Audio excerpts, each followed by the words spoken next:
going to start off with the proposition that I think neither governments in Canada, at all levels in Canada, nor the sector itself have ever really had a vision backed up by policy as to what a truly constructive relationship between government and the voluntary sector would be, that's backed up by appropriate regulatory and policy frameworks and financing arrangements.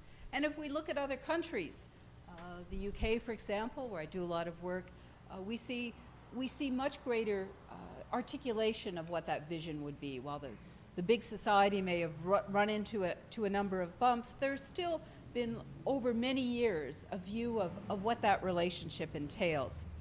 And I think that we've missed out on that big political vision, and it's had serious implications for both governments and for the sector in this country, given the important advantages that such a vision holds: political advantages, policy advantages, and certainly advantages for the sector and how we deliver a wide variety of services. But equally, I think the voluntary sector has been rather complacent, and it's not driven engagement to the extent that it might, and I'm speaking in broad generalizations here. I think for a lot of organizations, particularly the small and medium-sized organizations, it's just so much easier, given the demand, given the pressures, given the limited resources, to keep your heads down and deliver services. Now, true, the voluntary sector has gotten much better in recent years at telling its story, at the number of jobs involved, the number of volunteers, the comparison of the economic significance with other sectors as big as oil and gas and bigger, 11 times bigger than the auto industry. But that's an illustrative kind of narrative. It says what we are and what we do. And it's set in a broader and enduring and encompassing narrative of austerity that entails one of dependency and one of reliance on government in terms of more of a dependent relationship, and it's all about the funding cuts. And I think that has created a whole variety of perverse implications. Take Bill 470 at the federal level, which was a private member's bill, actually one of the few that ever amount to anything, that proposed salary caps and disclosure of all salaries for charities. Now, disclosure is a good thing, and a lot of that's required through the T3010 process anyway. But the idea of a salary cap seemed to miss out by a lot of parliamentarians the fact that that would include hospitals and universities. And some of them are pretty big institutions that pay decent salaries and probably should pay decent salaries. But the whole discussion was rather stroppy. And I think it's illustrative of the fact that there are a good many, at least at the federal level, and I can say this since I'm not in Ottawa, a good many people who don't really understand what the sector is. Another illustration is that the innovation agenda, we're the sector that does innovation, has been taken over. It has been allowed to dissipate to the social enterprise, activity. For example, a recent study of Manitoba social enterprises nicely illustrates all that they do, but you kind of have to look in the detail to figure out that 54% of those social enterprises are actually housed in charities. So the whole idea that there's social enterprise doing innovation, and then there's charity and nonprofits that do the standard old things, the innovation part of that agenda, of that narrative, hasn't been incorporated into this sector. So my starting argument is I think the voluntary sector needs a more strategic narrative, what we're for and what we want. And that's something that we're starting to see percolate in other countries, the UK and the US, for example. And Canada's been much more of a policy follower in this regard. So what we see happening elsewhere probably shows up here in a few years. So my first point is that I think the sector hasn't had the vision, or hasn't had the story, the constructive narrative. Governments haven't had the vision and together they haven't built a collaborative relationship. But I also want to make the point that I think the environment's changing in some significant ways, and I'm going to talk about 5 of them. All of this is set in an environment of continuing austerity. We recognize that governments are going to have continuing issues around financial constraint for a number of years. But within that narrative, I think there are a number of important factors at play.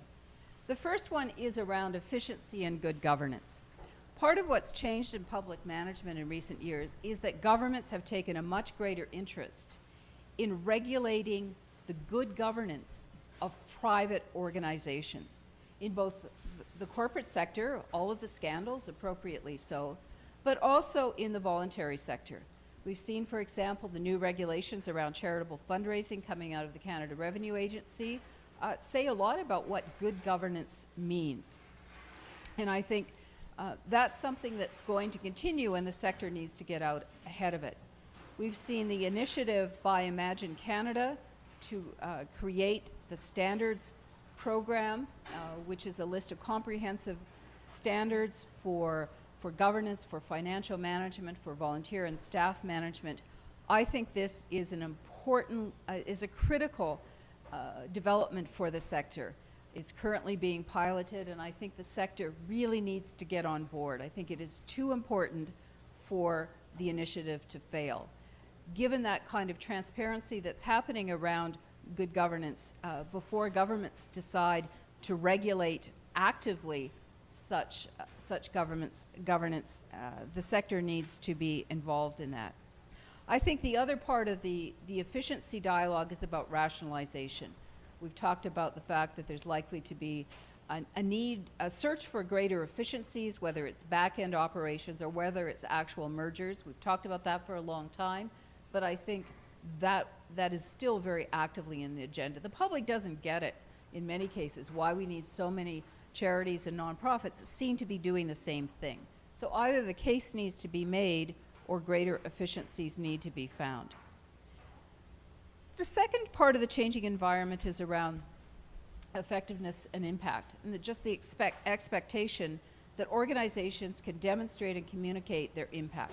Whether we've seen that in the United Way movement in terms of sustainable funding, is moving to different kinds of funding models that take impact into account. We see that in other kinds of foundations.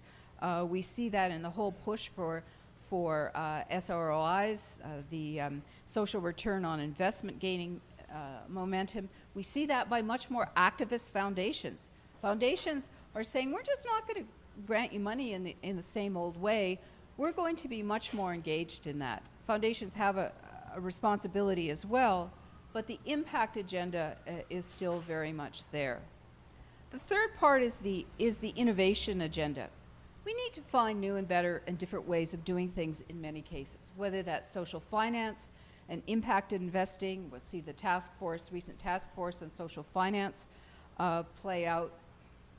But we need to be able to look at more creative ways of doing a whole variety of things, including funding. And I'll give you an example. Recently, the YMCA of Toronto put out a community bond to build social and public housing. The Muttard Foundation, based in Edmonton, decided that over 10 years at a 4% return, it wasn't a bad deal, and it had a public good. So the Muttard Foundation bought the $1 million bond put out by the YMCA. So the possibility of the sector doing much more of its own financing is something that, for many of the larger organizations, has real possibility. But it's something that we need to engage a new discussion about. And there's a big role in government for that, in figuring out how it can facilitate, encourage, and enable that. We're also seeing much more creative partnerships with the private sector. You've probably read about some of the initiatives internationally that CETA is funding, where you take some of the big extractive industries, partner with organizations like Plan Canada to deliver services. That's come under a lot of criticism from some parts, because there's a certain fear of working with big companies in that way. But I think it's part of the future, and we need to think about how we do it well.